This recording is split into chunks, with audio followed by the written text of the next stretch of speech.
Om Stapakaya ca dharmasya sarvadharmasvarupine Stapakaya ca dharmasya sarvadharmasvarupine Avatar Varishtaya Ramakrishna Te Namaha Asato Ma Sadgamaya Tamaso Ma Jyotirgamaya Asato Ma Sadgamaya Tamaso Ma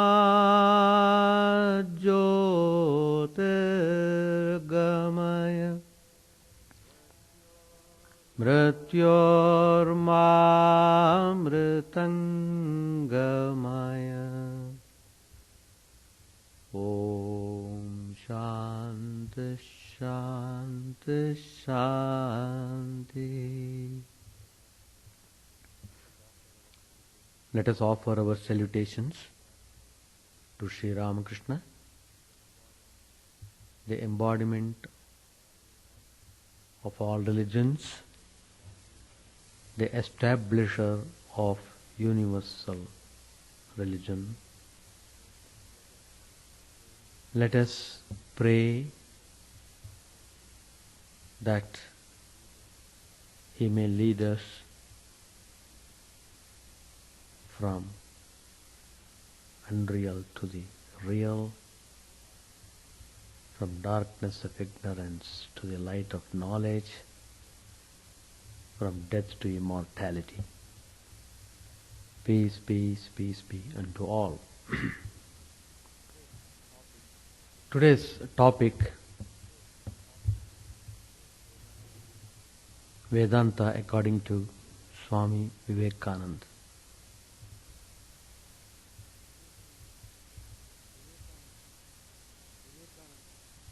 Vivekananda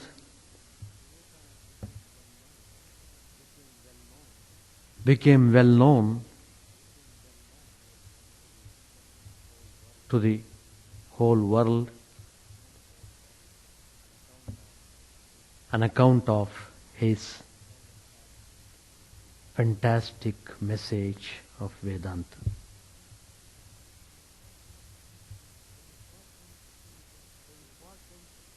The important significance of Vedanta is that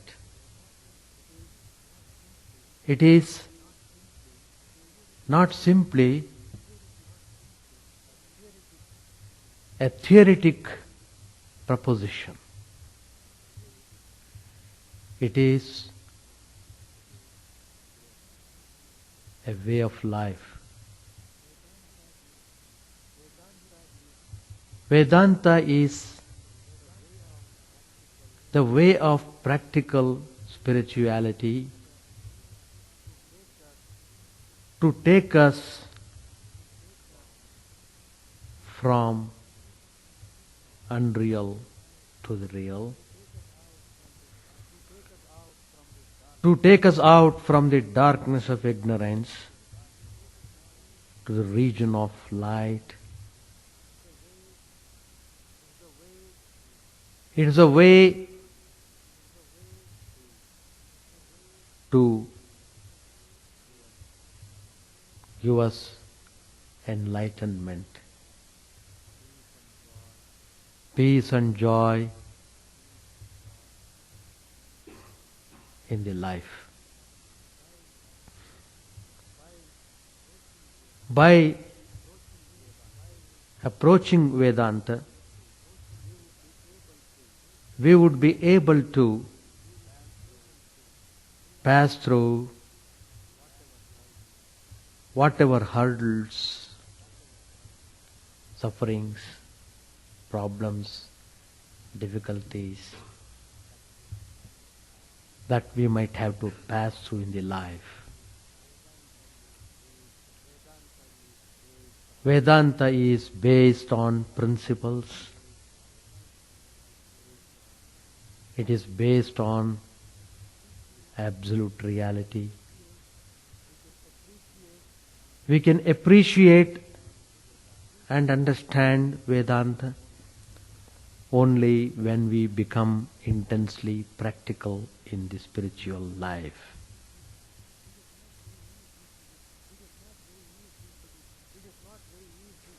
It is not very easy to be practical, because practical spiritual life means there is no place for any kind of compromise to truth. There is no place for any kind of fear.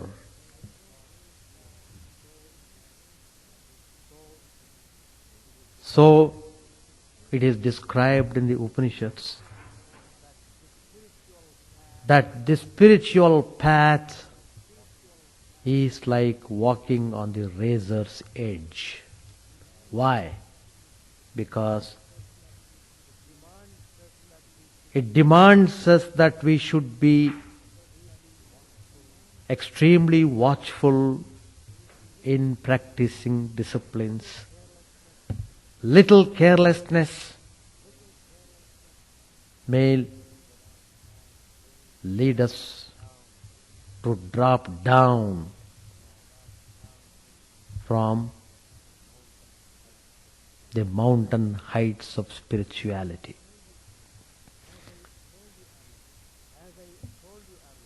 As I told you earlier,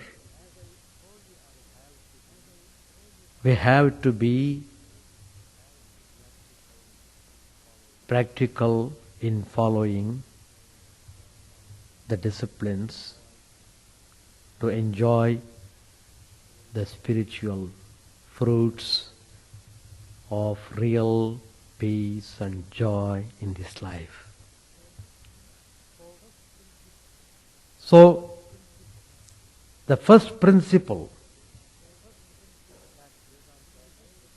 that Vedanta advocates, in the words of Swami Vivekananda, is to be fearless.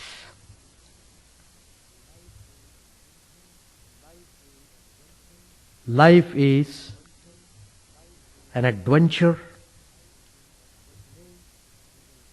It means we will have to face many, many challenges. Not yielding to them, but walking over them. It is a heroic endeavor. It demands that we should be fearless. Nayamatma balahinena labhyaha.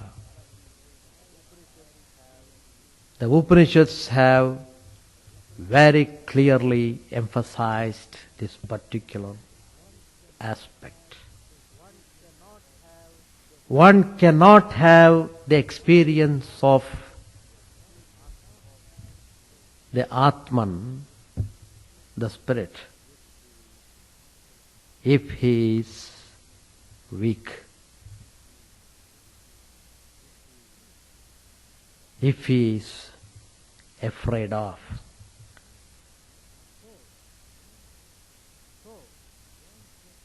So, it wants us to be fearless. In fact, strength is our innate nature. Fear is a kind of weakness that is covering strength. The purpose of Vedanta, the purpose of practical spirituality is to remove all the hurdles that cover the glorious nature of Atman. So, we must bring forth the spirit of heroism in every department of life.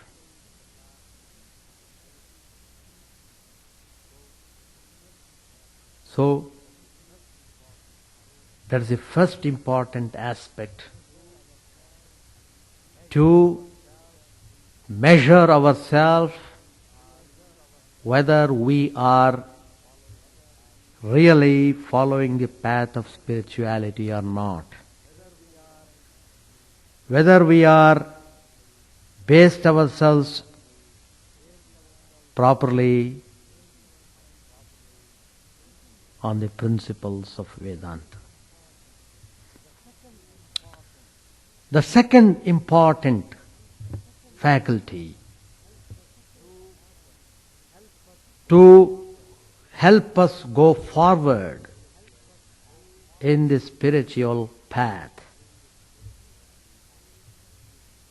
is reasoning.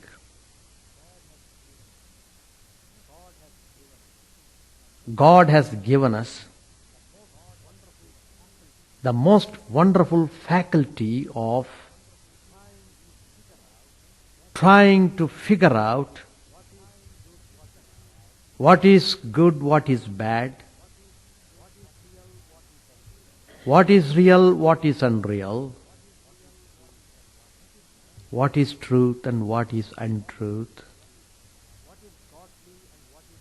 what is godly and what is non-godly.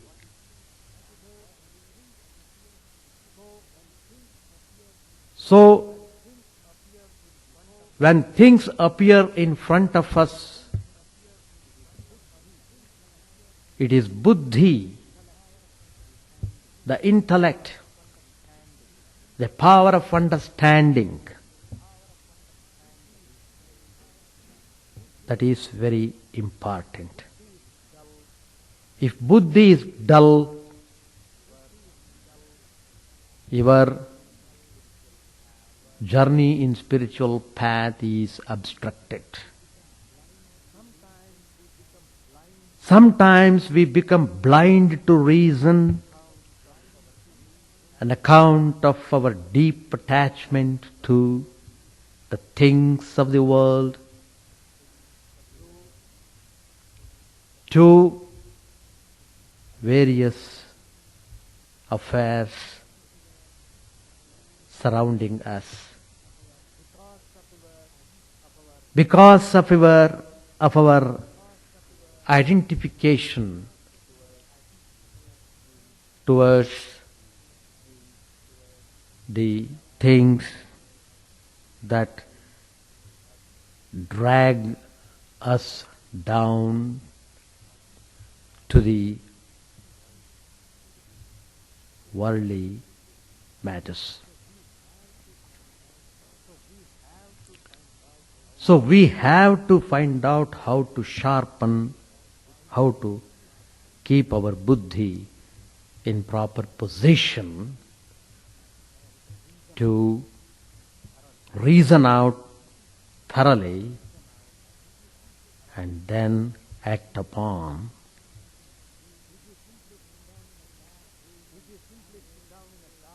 If we simply sit down in a dark room and lament, "Oh, it is so dark," what's the use of that lamentation? It doesn't profit us in any manner. Lamentation only make us more depressed, make us lose confidence, make us lose all our human qualities, and finally lead us to utter ruination. So then what should be done? Don't lament. Lamentation is not a solution. Procure matches, strike the light. Darkness goes immediately.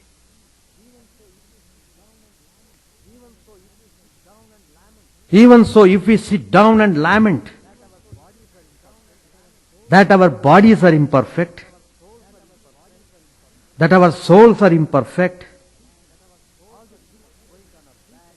all the things going on are bad, people are bad, world is bad, everything is bad. If we go on lamenting like this, go on criticizing and criticizing, will not land us anywhere. We are digging our own grave. No spirituality can help us if we have this lamenting attitude.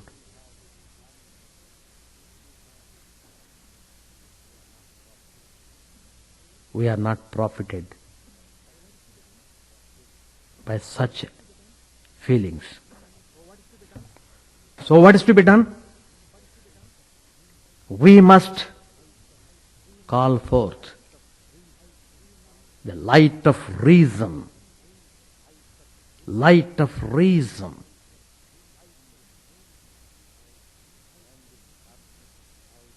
Then this darkness of doubt will disappear. Distrust, misconception, misunderstanding, all these negative hurdles are removed from the mind if we light up the lamp of reason. Bhagavad Gita, Lord Krishna says, Buddhi Yoga. There are so many yogas, innumerable yogas. Japa Yoga, Dhyana Yoga, Kirtana Yoga, Bhakti Yoga, Karma Yoga, Archana Yoga, Nada Yoga. So many yogas.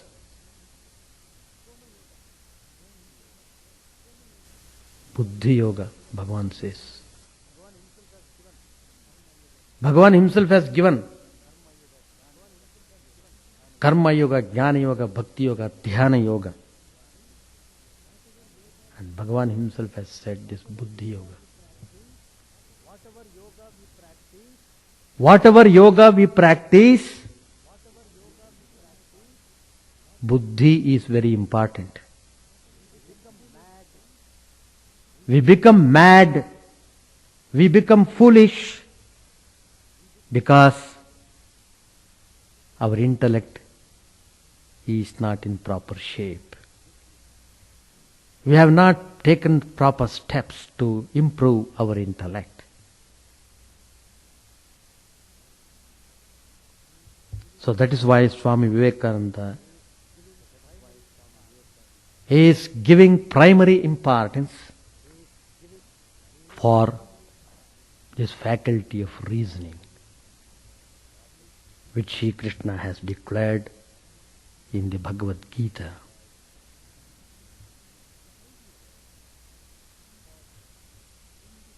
The idea of independence. Everyone aspires, to be independent. True. Why we are aspiring? Because our inner nature is that. It shows us there is something in us besides mind and body. Very important point which we should note. The body and mind, they are dependent. When I say my mind, it means mind is depending on me. When I say my body, it means my body is depending on me.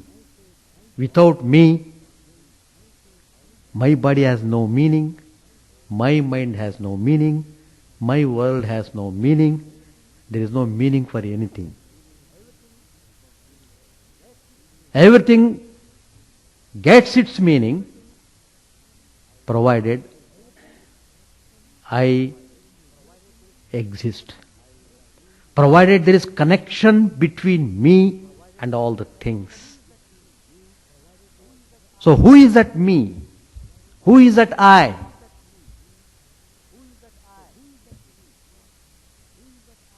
That is the important point which we should understand.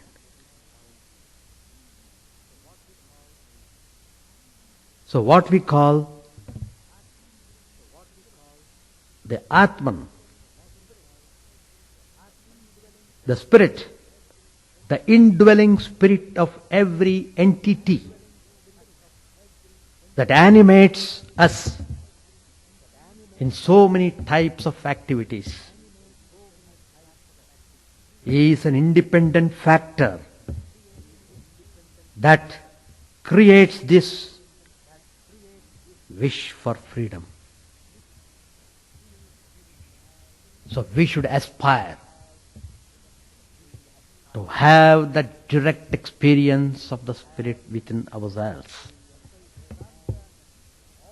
That is why Vedanta always stresses that it is not outside. It is completely inside. If we are to be spiritual, it means you are to be inward. The more you draw yourself inside from all the external noises and disturbances, then only you will realize that Atman in the chamber of your own heart. All the yogas point out to that Atman, which is called by different religion by different names. Ekam sad vipra bahuda vadanti. The same God principle dwelling in everyone's heart is described by various names by various people. It is meaningless to call for debate about these various names. Why these different names are necessary? Why there should be innumerable gods and goddesses? Why all this confusion? So on and so forth. That is why Vedanta always pinpoints. It pinpoints where we should divert our attention. So, the nature of Atman, the indwelling spirit, that is the core of spirituality.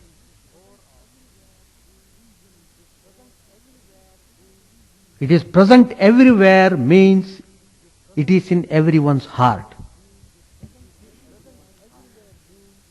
It is present everywhere means it is present in animate as well as inanimate things.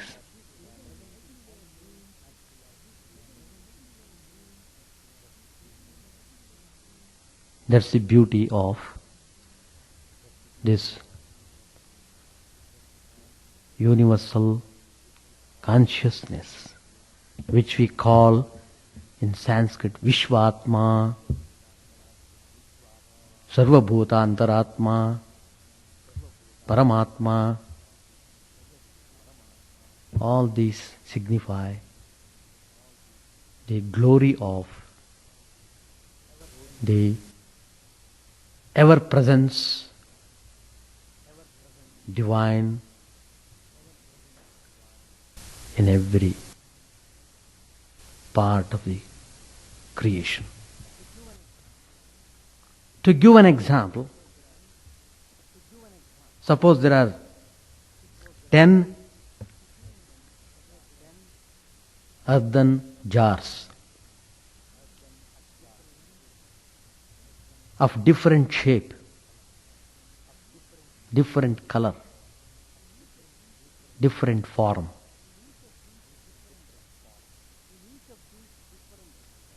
In each of these different jars, the space is there. Space.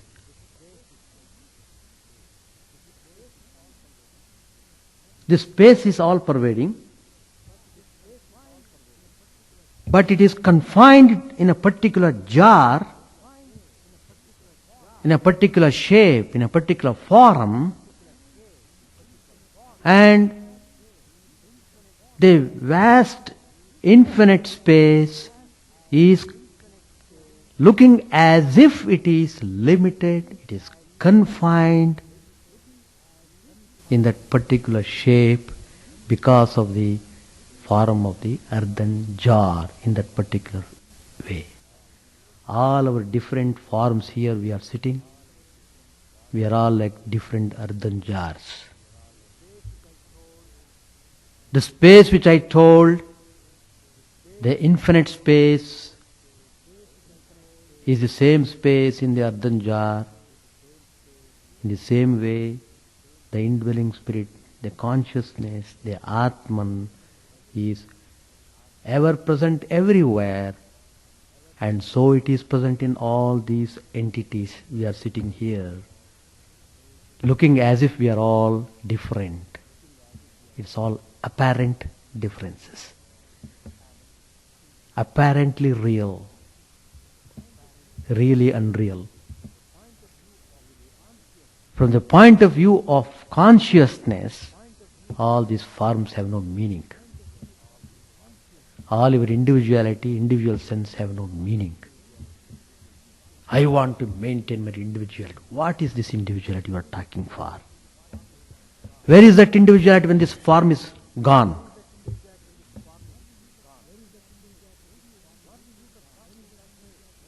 What is the use of talking that way? Why do you want to retain this particular form up to indefinite time? Let us focus our attention on that which is not destructible, that which is deathless, that which is birthless, that which is beyond worldliness, that which is beyond all dualism, that which is beyond all phenomena.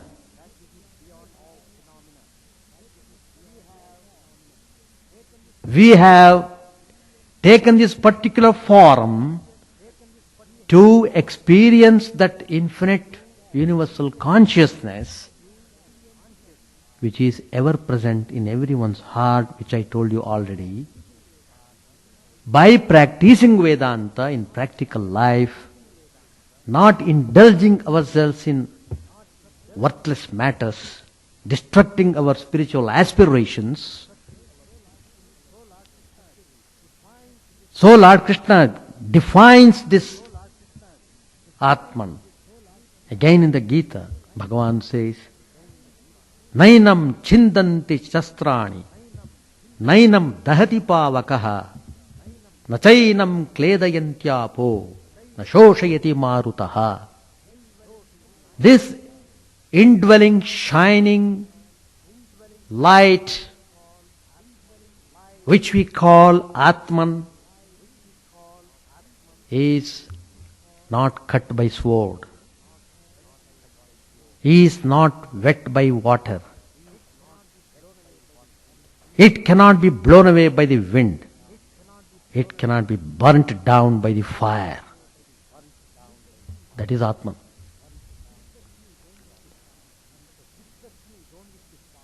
So destruction is only to the form, not to the content.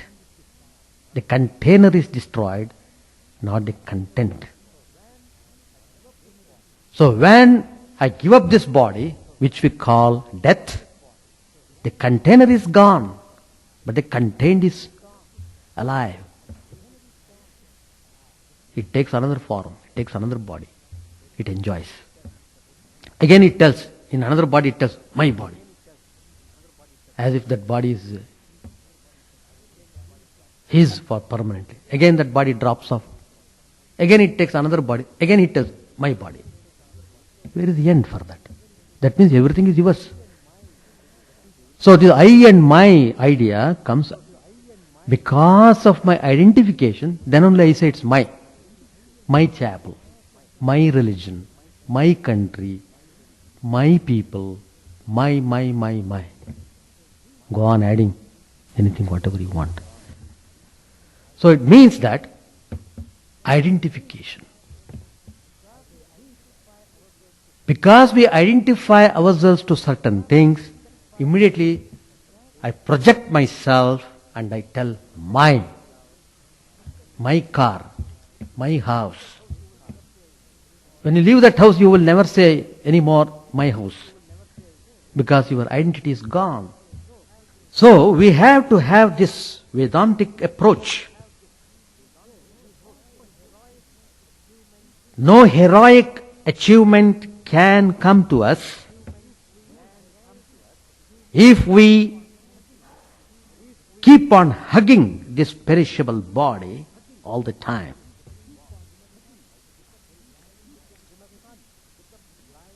We must not become blind to the truth. What is the truth? Everything that is in this created universe have to go certain modifications. What are they? It is born, it grows, it decays, it dies. So these modifications are there everywhere in this creation. Whatever you see, in whatever manner you identify my like that, that identification is cut off when it goes away. You don't like to cut off, but nature itself cuts off. Then you are forced to think about yourself. What? I was so much foolish because of my false identification about the things. What a great tragedy. The great tragedy in the human life is our ignorance.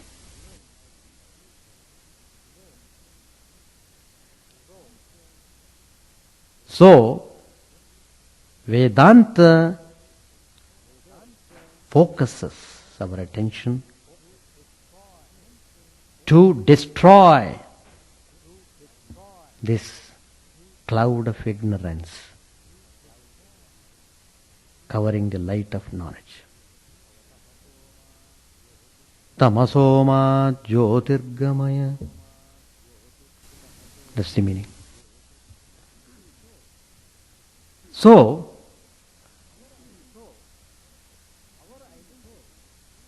our identity is something deeper and greater and more profound, wherefrom come all fearlessness, all courage, all daring. The fourth important point which Vedanta finds out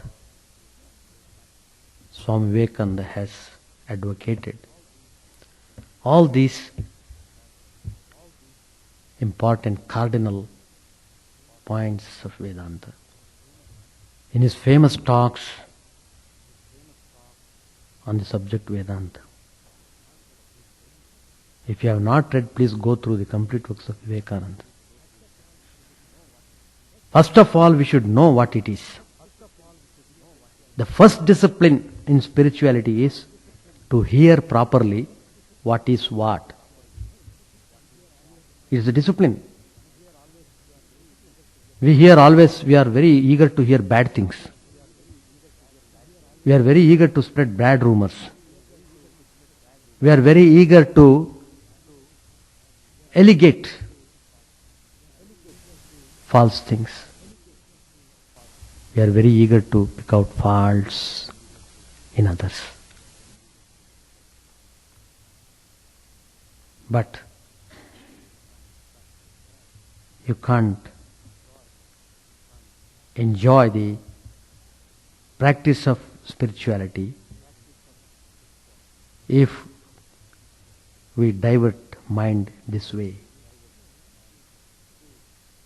So the point here is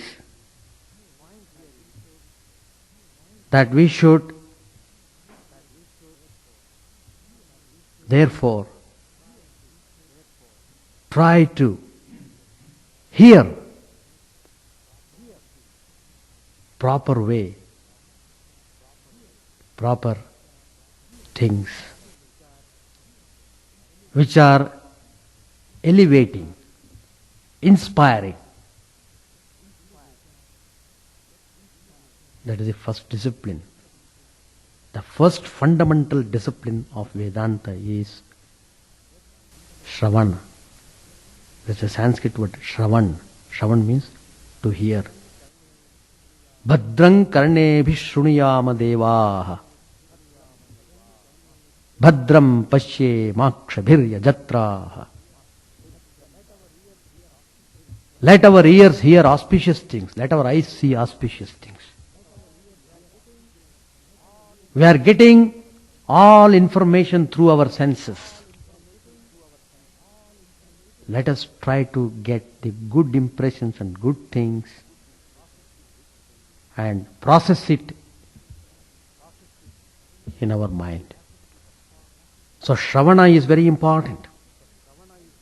First discipline. When the first discipline is well established, then you have to take the second step, second discipline, which is called Manan, cogitation. What you have heard, you must keep on thinking and thinking and thinking. When Vedanta says it is like this, again and again you must think about that. What is this? Vedanta has said like this. What is it? So it should be put into practical test of our life. Then you will understand the significance of hearing. Once that is well placed, then as I told, we keep on thinking and rethinking, which is called Manan, makes you more stabilized in your convictions, in your traditions, in your practices. When Manan becomes deepened, that is, when your mind becomes saturated with these spiritual ideas, by following practical ways, giving attention to all aspects of disciplines, the third and final step will come, final discipline, that is called nididhyasana. The third and final step, when once we are well established in Shravan and Manan, we become really qualified to have this nididhyasana. That means meditation. Meditation. Mind doesn't want anything else. It doesn't hanker after any things of this world. It doesn't want to run out. On the other hand, it wants to concentrate on the reality. It is no more distracted in any manner. It is only concentrated on the theme. It's only concentrated on the ideas which are stabilized through Shravan and Manan. Now we are definitely in a very comfortable position to enter into the realm of meditation, which lead us to the illumination. Which lead us to illumination. Why it takes long time? Why it is so difficult for people to practice spirituality? Because they are not ready to undergo any discipline. They think disciplining the life means we are depending on them. We want to be independent.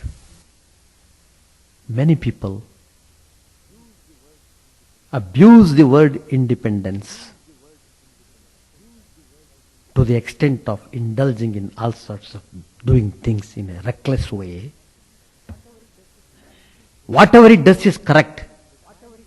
That's the defining attitude of independence for many people.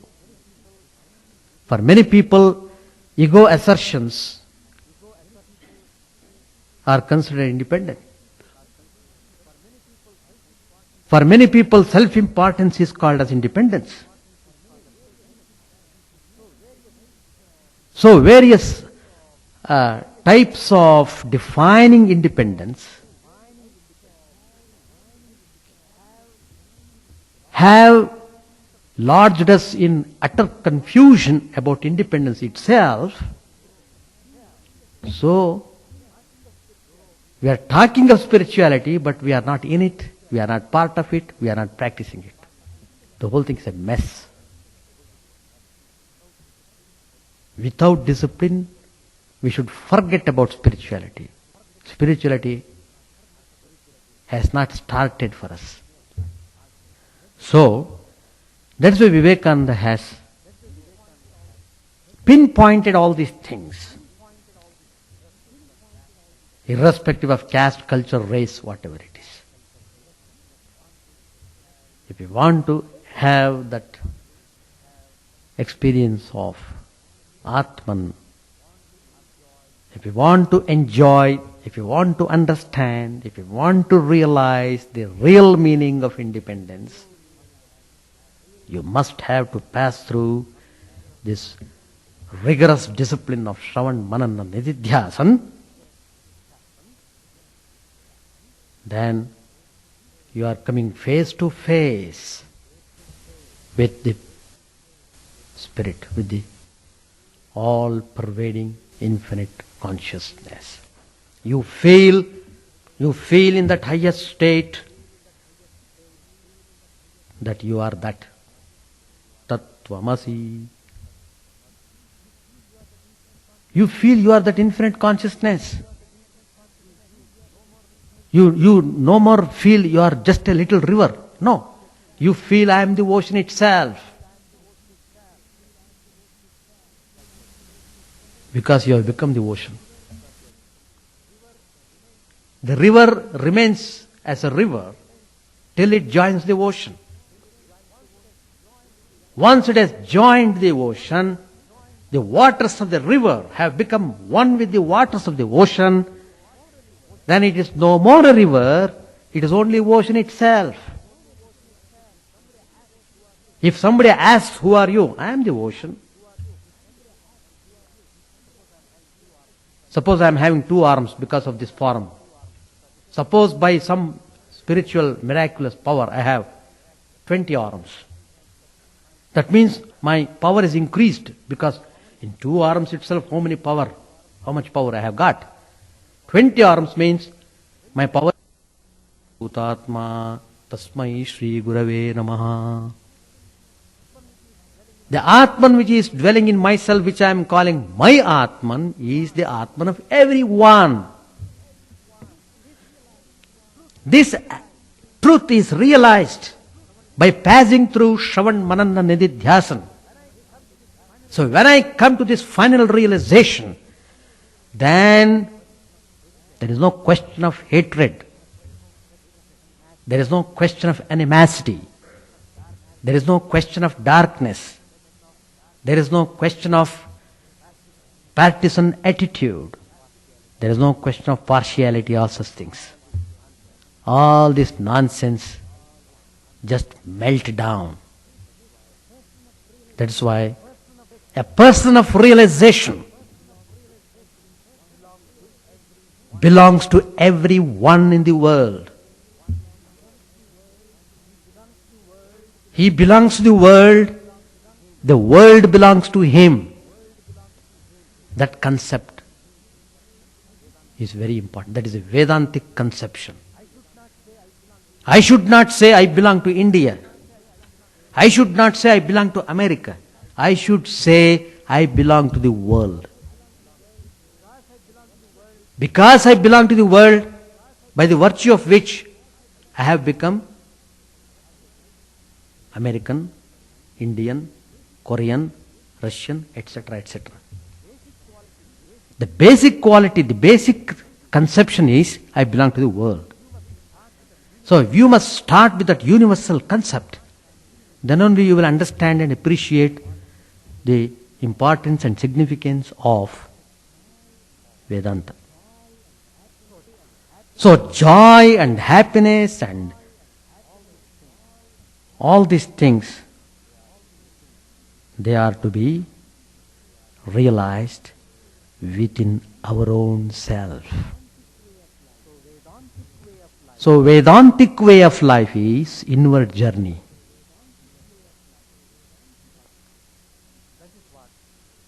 That is what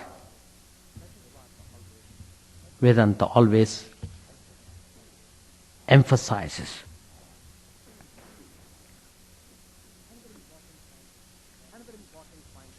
Another important point I want to tell you, which is very important when we practice Vedanta. That is, the Vedantic process is more of application than of exertion. It's a very important point which we should note. More of application than of exertion. Suppose, to give an example, a big stone, rock, is lying somewhere, and a small needle lying somewhere on the ground. I ask somebody, please lift them up.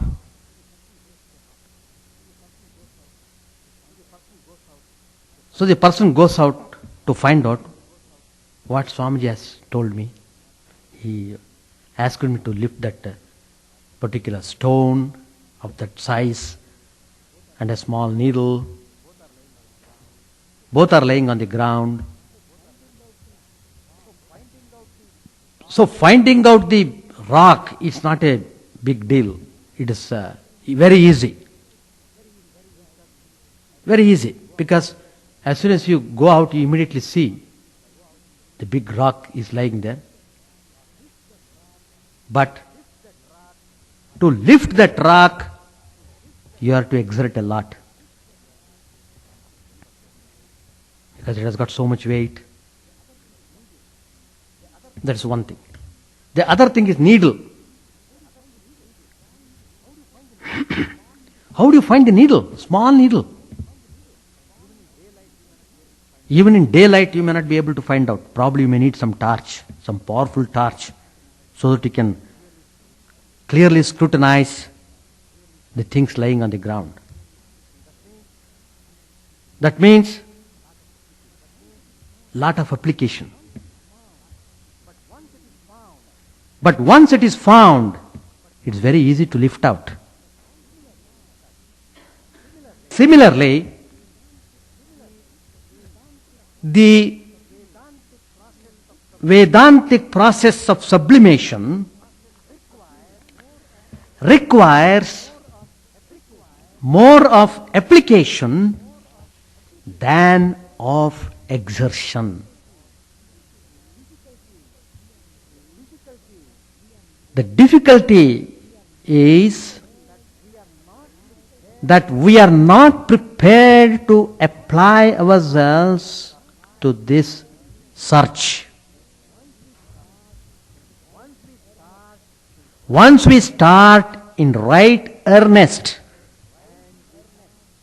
and with strong determination, then the way becomes easier and easier. It is just a matter of giving a complete turn to the direction of the mind.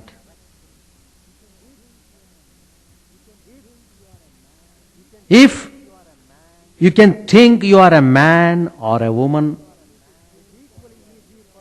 it's equally easy for you to think that you are the eternal, immortal soul. Because when I say I am a man, that means I am identifying myself with all these characters of man. When I say I am a woman, I am identifying myself with all the characters of the women. But the I is behind all these too. Whether man or woman, I is behind that. So that is the meaning of trying to reach out to that immortal soul. These are the words of Vivekananda. He said, if you can think you are an ignorant fool, it is equally easy for you to think that you are verily the knowledge absolute. So, these are some of the points which are very important in our Vedantic way of life. One more point I will try to explain before concluding my talk.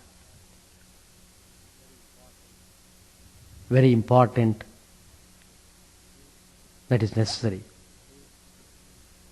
That is, in Bhagavad Gita also, these terms are used. Some of the words, phrases used in the Bhagavad Gita are applicable to all aspects of spiritual practices. That is Viveka, Vairagya.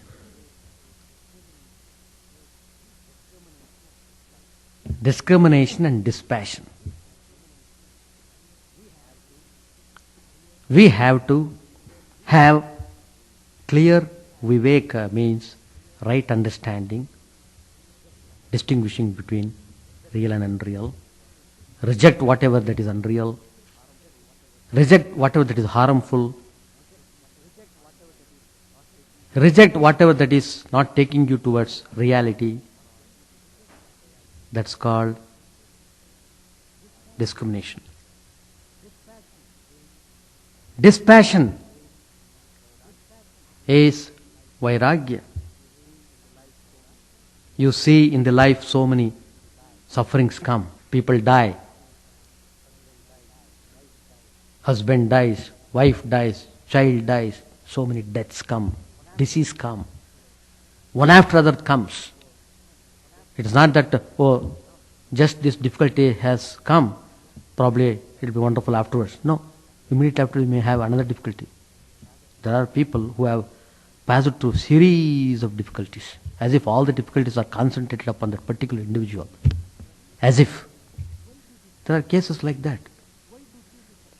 Why do this come? Why does the suffering comes? What is its purpose in this life? Everything has got its purpose.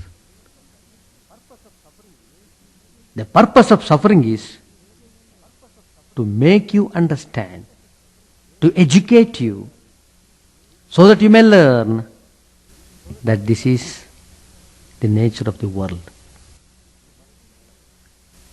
You must develop renunciation. That only shows you must not have any kind of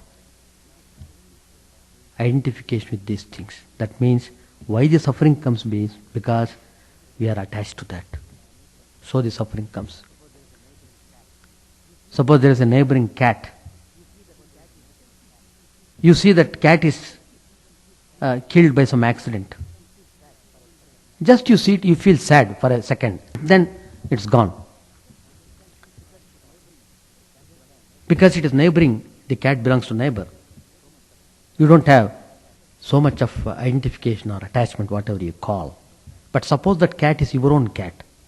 You have nurtured it in your home. Suppose if anything happens to that, at least for 7-8 days, you will not be able to even drink water. You feel so much grieved. Why? Because of my total identification with the cat. So what I mean to say is, you can love everybody, you can discharge your responsibilities in every way, but not be attached. That's the thing. So that is called vairagya. Have that universal concept and love everyone. As if you are loving your own child. You love the neighboring child also. That is spirituality.